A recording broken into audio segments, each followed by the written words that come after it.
Hey guys, today I want to talk about something a bit different and I want to get a bit more personal.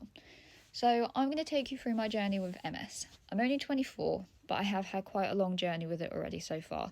So, I'm going to take you through it step by step. In 2019, I had maybe one of the worst years of my life, and it started right at the beginning of the year and went straight through to the end of it.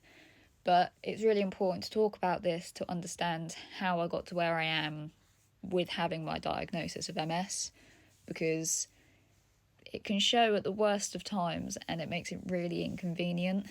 But in 2019, at the start of 2019, I lost my dad. And I had never gone through loss like that, and I don't think anybody does until they lose a parent. But my body took a major hit on that. And it was very stressful, very scary, very sad, and I didn't regulate my emotions very well, which you wouldn't being in that scenario for the first time. And let's go through the symptoms I had that sort of hospitalised me. So it started with numbness straight across my stomach. Very weird, very new, didn't know what was going on, went to the GP, they thought it was shingles. So they put me on shingles medication, but that didn't make it any better. But then a few days later, I started getting double vision. So it was up and down, so I had two visions of the same thing, one above the other. Again, very weird, didn't know anything about it, went to the opticians, they just said I needed a new prescription. But then it turned into what I'm going to classify as tunnel vision. So I could see a very small amount of my vision and the rest was just black. So I went back to the opticians, they scanned my eyes, and they found I had optic neuritis.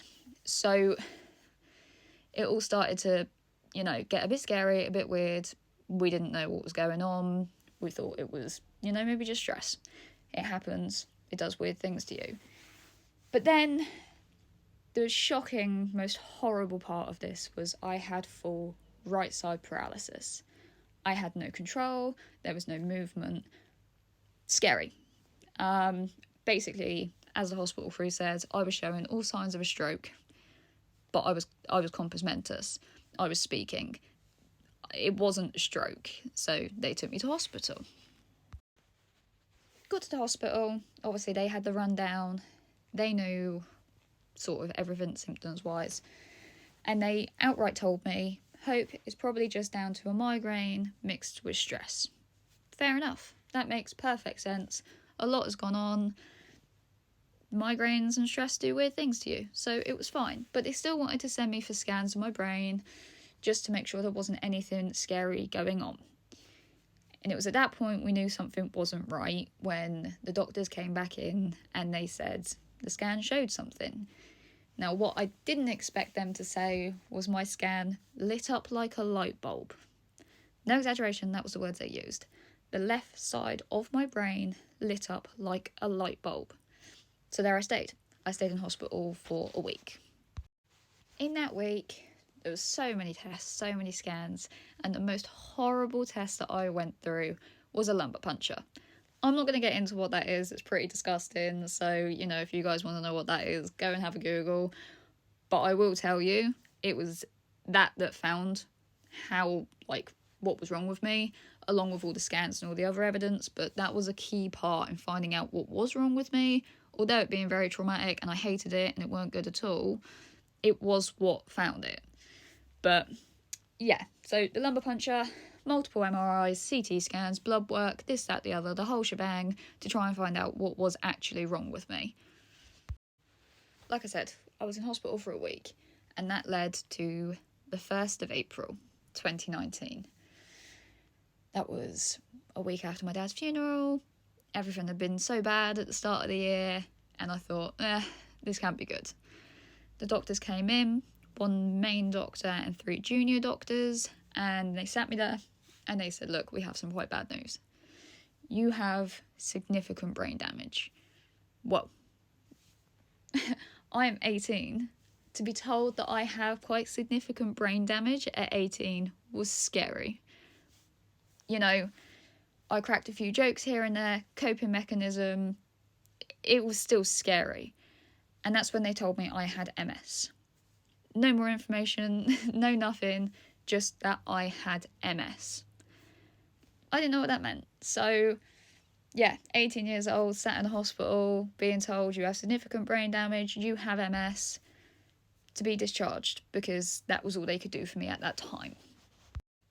Some time passed, I dealt with the diagnosis, you get googly and you research, and I remember my mum being such a pillar of strength, but at the same time having a really bad moment dealing with that because of the people she knew with MS. And it took a lot of reassurance from my MS nurse, who was absolutely brilliant with us throughout all of this process and explaining things and sort of keeping us reassured that it was going to be okay. Treatment's come so far and the research is just unbelievable nowadays, but I will always remember the words that she used was, it may sound weird, but in a way you're quite lucky, because MS is a sexy disease nowadays and so many people are interested in it. And I always refer back to that because it did make me feel quite a lot better, thinking that because it was somewhat of an unknown, but so many people were interested in it, that there is hope for it. There is people looking to fix these things, and we went through different treatment options and we found a treatment. The first option we had was Tysabri. Now, this was described as a miracle drug for MS, and yeah, I had that treatment. I was on that treatment for 13 months and I felt amazing. And I came out, that was a full weekly treatment. You go in, the infusion took like an hour, 2 hours. You go home, you felt great, you felt fabulous up until the next week. You start to feel a little bit weird, but then you go back and you got it again. And it was at that 13-month point, and it was around Christmas, and it was through COVID. And my MS nurse came up to me and said, Hope, look, it's not working. Your scans are showing it's not working. Like, your MS is progressing. You're relapsing a lot. So relapsing's where it attacks. You're getting a lot of attacks still. This treatment's not working for you. At that point, I felt deflated. This miracle drug that has come out that's meant to work for people hasn't worked.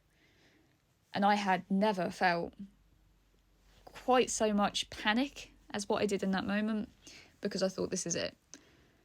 Nothing's going to fix this. Nothing's going to help me. Nothing's going to get it better. So we're back to the drawing board, and my nurse brought up other options, and we spoke about it, and we pushed through it.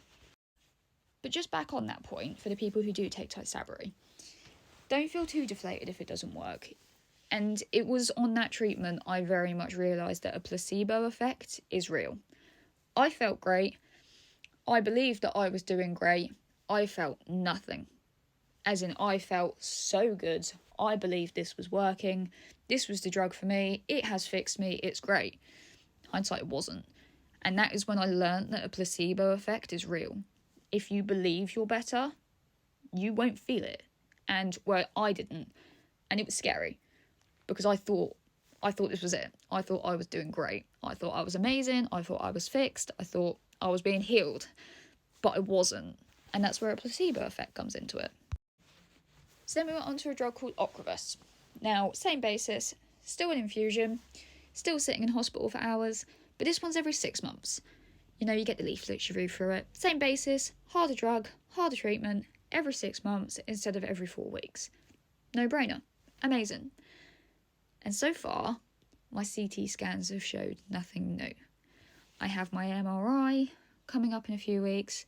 I'm hoping that correlates. But at the moment, we're looking good. It doesn't make me feel as great, and I feel poo after treatment like now. But as a general consensus, it seems to be keeping my MS at bay for now. I'm sorry this is a long video, but with the amount of messages and things I've had of people asking why I was in hospital, and I just needed to say something. And I just need people to be a bit more aware. MS is hard. At face value, you see me, I look relatively healthy. It's an invisible illness. It's your nervous system breaking down. It's nerve damage. It's things that people can't visibly see, so it's quickly dismissed. Some days, I can't get out of bed. Some days, I can't even think straight. It's not good. But then one day, the day later, you'll see me happy, jolly, fine. don't get me wrong, I do try and stay positive. I believe it's a really good mindset to have.